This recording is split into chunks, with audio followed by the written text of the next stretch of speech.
You, dear graduates, are rich. You are rich in moral courage, spiritual strength, probing intellects, creativity, and grit. I am thrilled that you are commencing now in the spring of 2021 to use these gifts and your GTU education in this world. For your journey, I, as an elder to you, offer you a gift. It is to confess my terror, tender my hope, which far outweighs the terror, and note two kernels of possible wisdom in that order. As I begin, I implore you, do not take the tenor of my terror as the tone of my words as a whole. Stay with me beyond the first minute. We will not end on its note. So here goes. As declared by a widely respected climate expert from South Africa, I quote, "The next few years are probably the most important in history," end quote. Take it in. The next few years are probably the most important in history.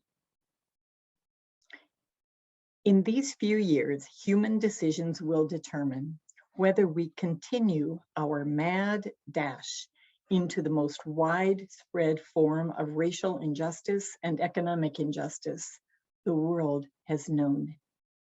Catastrophic climate collapse in which people of color, indigenous people, and impoverished people the world over are far more devastated by the violent rage of climate-induced storm, disease, drought, famine, and illness.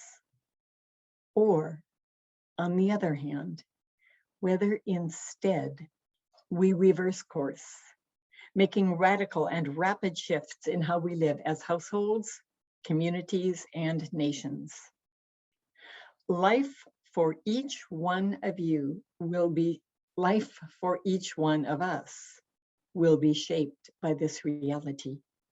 For millions, it will mean life or death.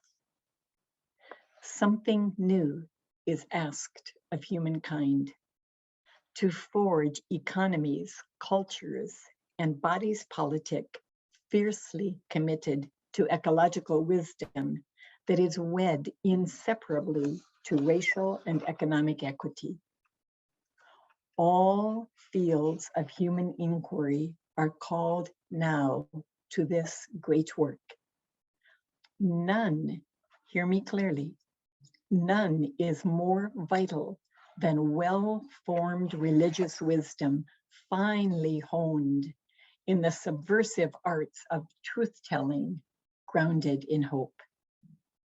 You, dear graduates, the 36 of you, dear graduates of 2021, you have earned your degrees in these healing and liberating arts. You are schooled in truth-telling for the sake of the world. By truth-telling, I mean seeing more clearly and claiming three forms of truth. The first is the truth of what is.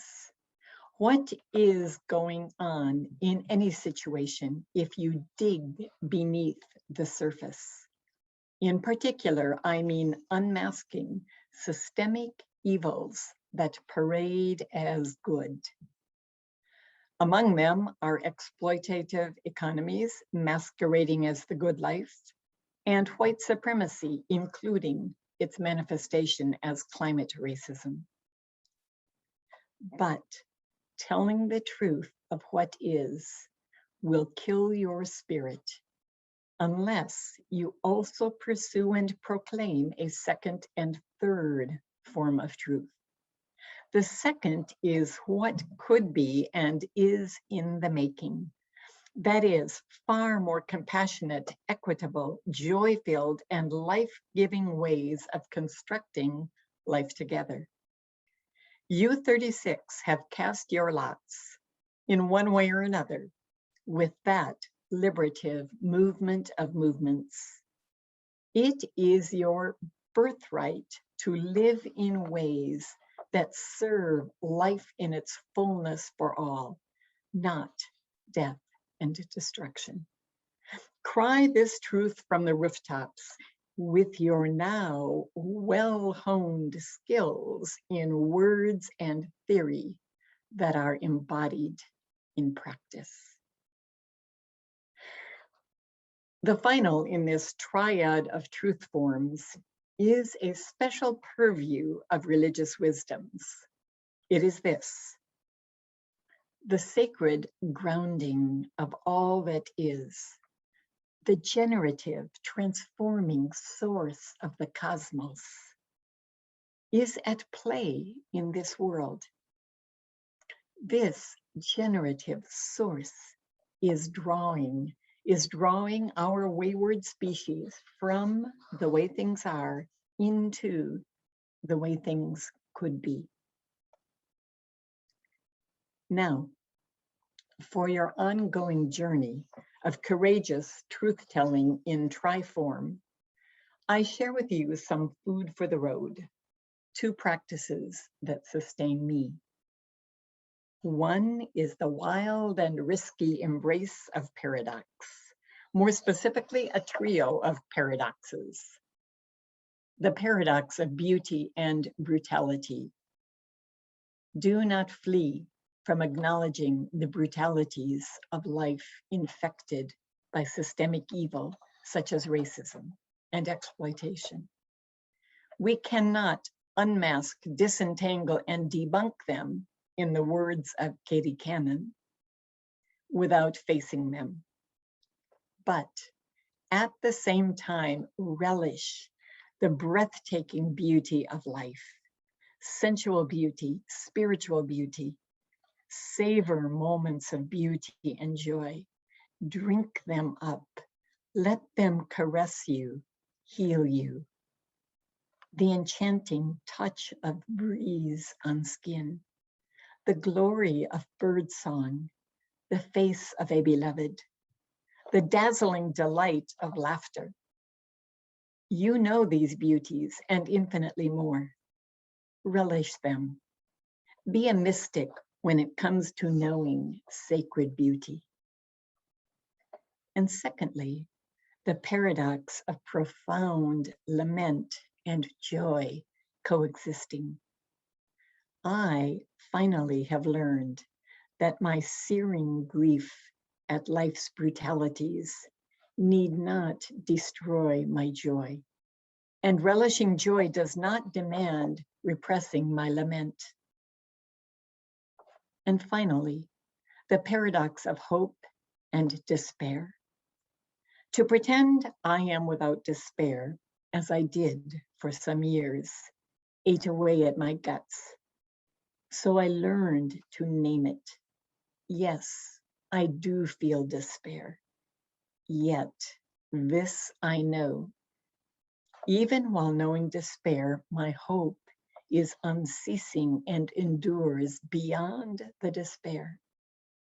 Plumb the depths of your religious tradition for wellsprings of undying hope. You 36 are well equipped for that.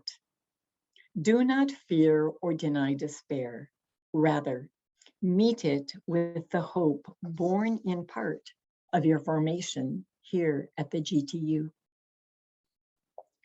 Yes, the embrace of paradox is one sustaining practice, food for the journey. The other is this: remember who you are.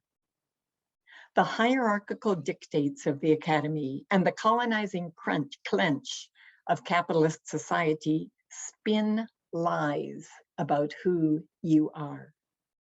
Do not believe those lies.